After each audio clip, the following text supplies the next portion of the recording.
Here we are, and welcome to a vacation edition of the Friday Night Movie Podcast, because Allie, my wife, and Lily, my sister, and I have just dropped our children off at camp, and we've got a big episode in store for you because we've been extremely productive since there are no children around.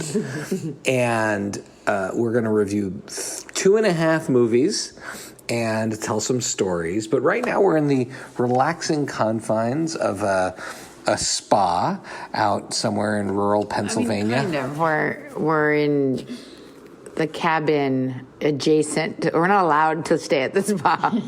we're like at Kellerman's. We're in a cabin in the woods, and there's a spa nearby that we have permission to go to if we pay for it. That is true. We're staying in a place, and I didn't know what it was going to be like, but if there's one thing I don't love is activities. And I also get nervous in cruise-like settings. And it turns out this place has a little bit of a cruise vibe, but it's also lovely. You can opt out and just stay on the couch. But there was a man in a cowboy hat last night introducing the cowboy-themed musical review, which supposedly is Broadway quality. It reminded me of Cowboy. What is it in Parenthood when Steve Martin dresses up as Cowboy Dan? For the birthday party. So we then spent today, that was last night, and then we spent today at a spa, and Except you're Neanderthal and you can't be taken anywhere. We can't take you anywhere. Allie and I go here. You don't go here. So here's the thing. The day started at our cruise-style breakfast. When we asked, so the best is that Shai, my wonderful brother, you booked this blindly as a place for us to hang out for a few days before you continue on your trip with Allie and I continue on my trip. We had these 2 days. So you were like, you know what, let's find somewhere nearby and hang out, which is great. It's so nice of you. You didn't realize that you booked us an all-inclusive, so we have 2 meals a day with alcoholic beverages included. And the menu is like a cruise. It's wild. But also, there seems to be cake served before every meal. Because we sat down to dinner yesterday, there was banana bread, which is dessert, on the table. And then this morning, we were told we could have ordered the breakfast cake on the to-go menu too. Right. And so that was the food experience is a trip. Wait, I'm very excited because tonight, do you know what's for dessert tonight? Because this is the best. It's like living in a dorm where a week ahead of time they tell you the menu. What's to eat. Yeah, so this morning, it's like Jewish people's dream. You can be sitting at breakfast and literally be evaluating what's for dinner. So tonight for dessert is apple pie, and I can get Jell-O and pudding on the side, which makes me so happy. Allie's having visions of being in her parents' golf club in the 1980s. So anyways, we had breakfast this morning, and one of the rules about the ordering here, and they've told us to this many times, is you can order whatever you want. As much as you want. So this morning they had frittata, they had bagels and lox, and they had French toast. And I said, let's have one of those each for me because I want to taste them. And I would say the bagels and lox was the best by far. The frittata, I was warned by the server that it was the texture was upsetting, and it was. But it was fine. It tasted good. But then they brought us 10 pieces of French toast. I said, can we have some French toast for the table? They brought us a tray of French toast. But the best thing about this is they keep telling us order all the food, and then when they put down all the breakfast on the table, they were like, "Woof, you people, They shamed us. So I had a very big breakfast, and then we had to quickly go to make our spa appointment. And we walk into this, which is what you want to do. You want to eat a tray of French toast and then get a rub down.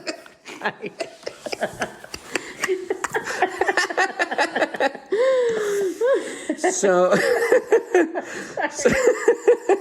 so we enter this luxurious spa with valet parking. I mean, this is treat yourself. And the first thing you see when you enter are 3 huge sculptures called chakra bowls. And Allie believes that it is. It says so. That's right there for you. Your root chakra, your third eye, and I don't know. There's another one. So Allie gets this gong. That's right. Allie gets this gong. Your tushy. And she starts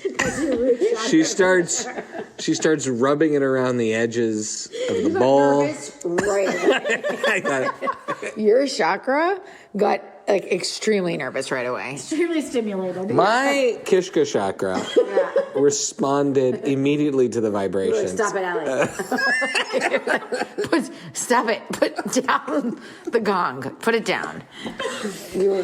So We should have seen this coming. Like he was giving all the bat signals that this was about to go horribly wrong. So suddenly I feel my insides quiver. And now we're online to go into the spa for the spa treatment, which was a Himalayan salt massage for Allie and me. And because you got Not adult... together. We don't do these things separate. together. That's weird. That's for... It's in separate rooms. Separate rooms. So you want to pretend you don't know him. No, I don't need to be like worried about someone's noises, my noises, their noise. No noises.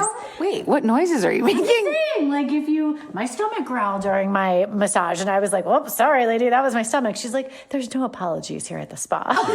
Well, depending on who you are. So Allie and Lily are whisked away backstage. Now it is 10:54 a.m. Because the locker rooms are separate. Yeah. And I know that the spa treatment's at 11. So I have a certain amount of time as my kishkas has now been loosened by Allie's brown note. And I'm waiting for an attendant. They want an attendant to give you back to show you how to use the locker or whatever. And they're taking a little while. And eventually they send a guy out. And now it's 10:57. And I have to disrobe and I have to get prepared and I have to use the bathroom. And I'm getting very nervous because they're supposed to bring you back for your treatment. So it's now 10:58. I am robed up, but I have to go use the facilities. Mirror dose. So go to the bathroom. I'm sitting down, doing my business. I'm watching the clock. I'm like schwitzing here. It's now, the clock strikes 11, and I'm like, oh, I hope they just wait for me in the waiting room. And I hear, Samuel, outside the door. Oh, you were like, can I have a minute? Exactly. I was like, can I have a minute? Can I have a minute? Where'd you think I was? You saw me a few minutes ago. So... the fact that you got that sentence out isn't in and of itself like amazing. I would have been like panic struck and just frozen. I would have changed my name and missed my appointment. But I have a question. In the boys' bathroom, is there urinals and stalls so they knew you were pooping? In the girls' bathroom, at least, you can pretend you were just peeing. Because we don't have to change. Right. Like, there's so many things you could be doing. But for you, is it just pee or poo? And that's it? And everybody knows? What? I mean, the door, it's a very secure door. So, yes, they know why I'm in there. They know why. And so I say, can I have a minute? Now I'm like nervous and I'm getting ready and I'm flushing the toilet. I'm getting out. And as I'm putting the robe back on. Wait, where was the robe? That you're putting it back on. Well, Allie and I talked about this. We have questions. I took it off and hung it up behind the door. There's a hanger behind the door. What am I'm going to pick it up like a dress while I poop? So that's what we thought. We thought you were wearing it like a dress. Like a king on a throne. No, it's a very big robe. Anyway, so I'm putting it back on. I also did not know I didn't see the loops that hold the belt onto the robe, so they were just. You knew the robes. So I'm holding the. I'm getting on, and as I'm tying the robe, as I'm leaving the bathroom, I'm like, oh, this robe belt is very heavy. And then I realized it's sopping wet because I guess somewhere in me getting dressed, I dipped a third of the robe into the toilet. Before flushing. No. I think it was during. That's not better. Anyways, so at this point, I'm holding this thing with like 2 fingers, and it's very heavy. But I know that they're coming to get me to bring me back. So they're coming to get me to bring me back, but I'm like, I show the guy, I go to the robe, and I said, I got this wet in the sink. I just want everybody to know, I got this wet in the sink. Could you give me a new robe belt? Which was a lie. A flat out lie. I definitely said, I got it wet in the sink. Yeah. To as many people as... Announce into the whole place. To as many people as possible. Then I go to my massage after enduring all of this. Very, very nice, very professional masseuse. First words out of her mouth were, "Sir, is everything okay? Are you done in the bathroom?" Do you need more bathroom? Yeah. Which means the room, like everybody already knows. everybody. Mm-hmm. There's a WhatsApp chat that's blowing up.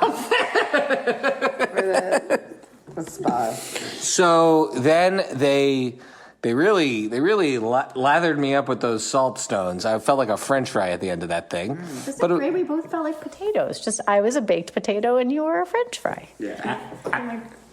Crispy. Yeah. Salty.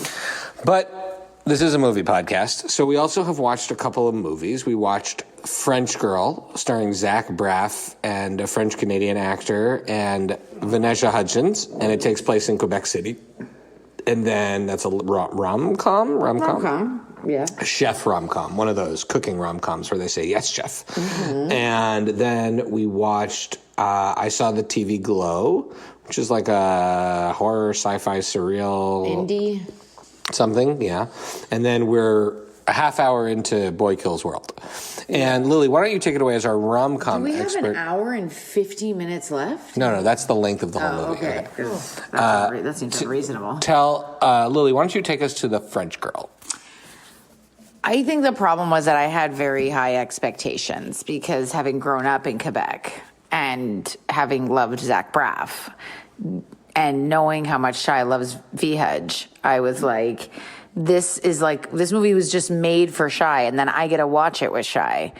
I do think it was fine. It was fine. I don't think, it was cute. It was fine.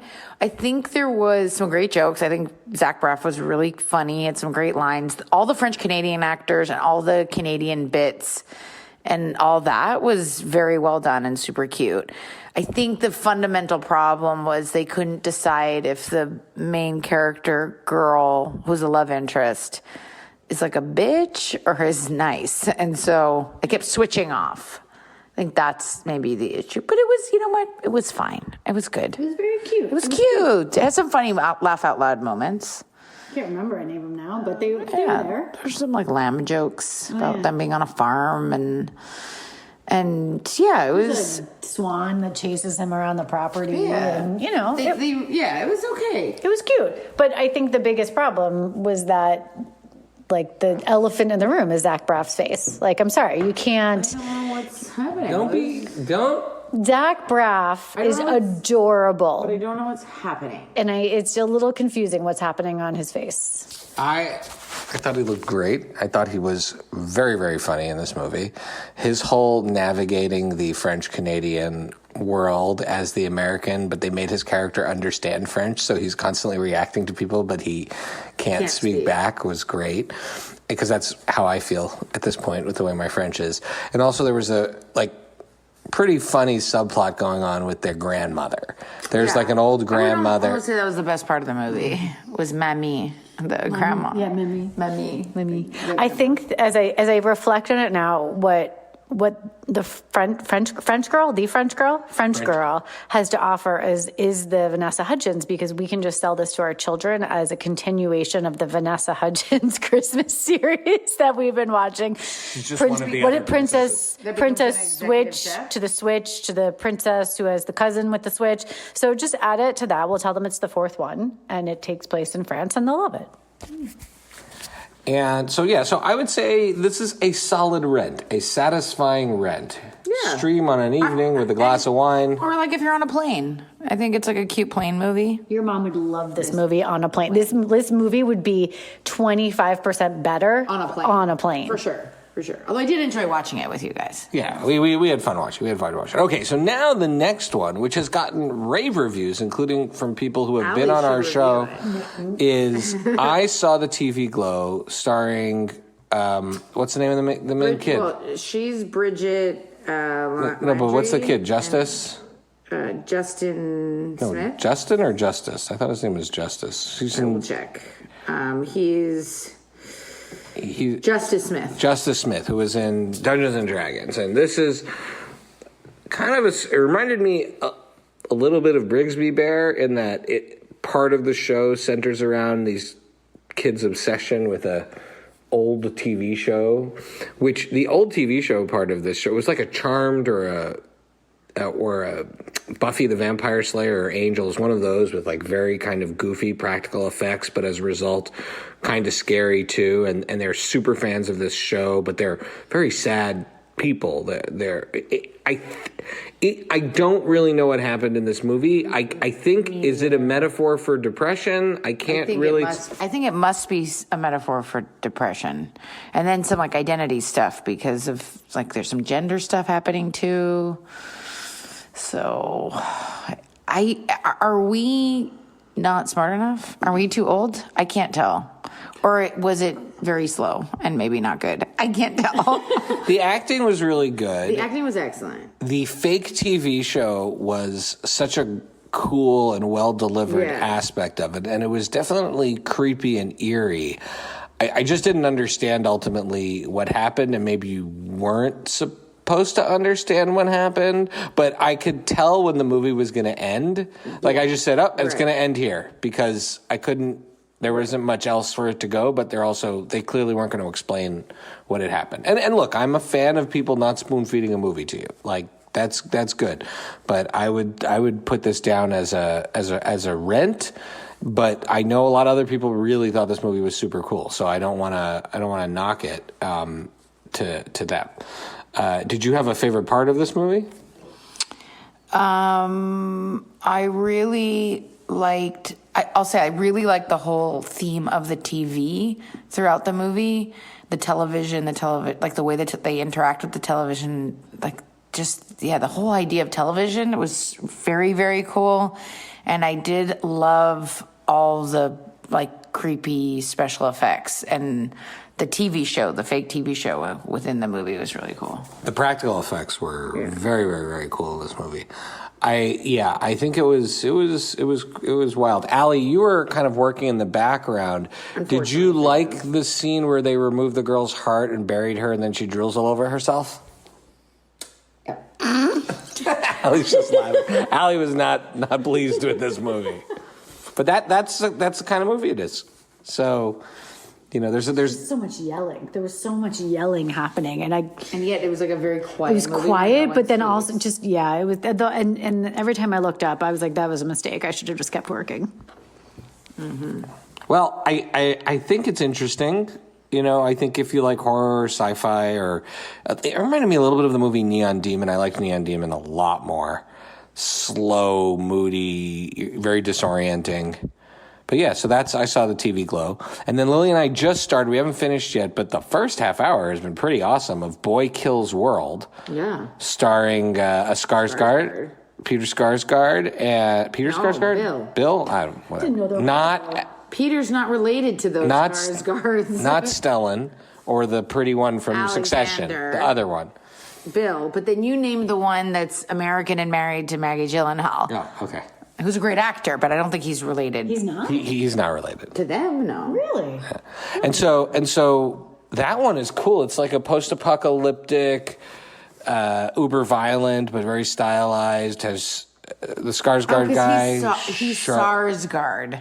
It's not the same exactly. Charlton Copley, Famke Janssen, one of the Bridgertonians, the guy who plays Mad Dog from Raid. Wait, who's from Bridgerton? No, Downton Abbey. Oh, Downton Abbey. Sorry, I didn't know they were different shows. That's Bridgertown, Downton Abbey, same thing to me. very cool, violent, dark, like that uber violence is kind of funny. Yeah. Brett Gelman, who's pretty funny in it so far. So that's pretty cool. So yeah, we've been exploring the reaches of what is Available on Amazon Prime. Lily, do you have any other recommendations? Oh, you're catching me off guard. I'm prepared here. No, I don't. All right. My recommendation. So I mentioned the Infamous America podcast where I listened to the Billy the Kid series. Well, there's another season of that show. I don't know which season it is, but it is the Texas Chainsaw Massacre themed one. And it parallels the story of Ed Gein, who is not really who it is based on, but retroactively they base the Texas Chainsaw Massacre on him. So they tell his story, his crime story, while they simultaneously jump back and forth in time and tell the story of the making of Texas Chainsaw Massacre, which is just a wild filmmaking story and also creepy and intense in its own self. And I've never wanted to see that movie, and now I really want to see that movie. But I don't know what context I can see that movie without being insanely terrified. Lily, have you seen it? I know Becky's seen it. No. Oh, the original? Yeah. Oh, I've seen parts of it. I haven't watched the whole thing. I've only seen the end of it, but now I'm really into it. So that podcast I am super into. I finished Monarch Legacy of Monsters, the first season, and it was very cool. I'd like to see more of it. Anna Sawai is just so great in that show. And I'm caught up on Star Wars The Acolyte, which is both... I'm going to give some spoilers for Star Wars The Acolyte, because it's both really kind of cool, because I've been saying it, I like it. There's lightsabers flying, there's fighting, there's old Jedi lore, there's things like that.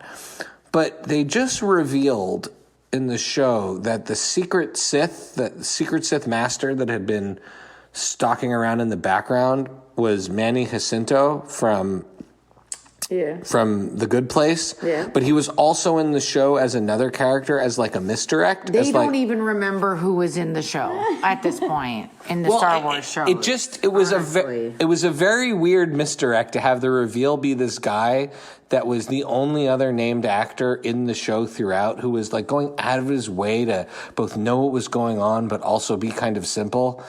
Anyways, it was a very strange reveal, although he is pretty ripped, and I'll be interested to see how it's going. Anyways, The Acolyte is not nearly as bad as the people who are trashing it. I think there's some interesting stuff, but there's also some like weird choices going on there. But anyway, so I'm those are the things that I'm watching. I'd be interested if anybody else is watching it. I'm very interested to know what you think of that show, and I definitely want to discuss it with people. So if someone wants to come and talk about it, you're invited. Lily, can I get you to watch Star Wars: The Acolyte? No, Allie. No. Don't you want to see Manny Jacinto with a red lightsaber? I'm tired of the red lightsabers. Allie. All right, my racks. Let's see. Okay, so I'm 2/3 of the way through the TikTok documentary on Netflix, the 7M Dance with the Devil TikTok thing. Doesn't make me understand TikTok any more than I did before by a long shot, but it's interesting enough. And sat down and watched it with our youngest child and felt like it was a really good opportunity to be like, this is why you shouldn't join a cult. And she had a lot of questions about cults, so I felt like it was educational in a way. My rec, even though I haven't watched the second season, it just came out, is Colin from Accounts. It is a delightful show about kind of a dysfunctional two people, a dysfunctional relationship, a dog, and it is Australian and delightful and just absolutely worth checking out. Australians and a dog. Mm-hmm. That sounds like a good combo. I can't wait to see it. Yeah, I've been traveling. I haven't had a chance to watch very much. Wait, is that true? What did I watch on the plane? I love Better Things so much. I know I keep bringing it up on the show. The Pamela Adlon show. I've tried to watch it many times and was like, oof, this isn't my vibe. And the last year, it's just been just what the doctor ordered. Oh. I find that show not depressing, but also very real and comforting. And she's so great. I love her so much. And I finished Bridgerton, which was okay. I think it was fine. Season 2 is better. So That's my opinion. My final opinion is that it was what it needed to be. Yeah. And yeah, that's it. I've been watching what I watched with you in this episode. That's it. All right. Well, that is it for our show. That was a lot of fun. Love you guys. Love you. Bye. Bye.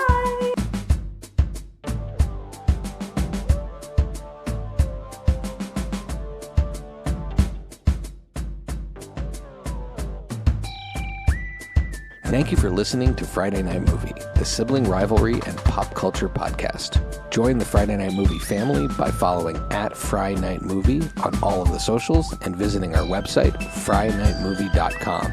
Our theme song is by What Does It Eat? And make sure to leave us a review on Apple Podcasts or wherever you get your podcasts. Thanks for listening.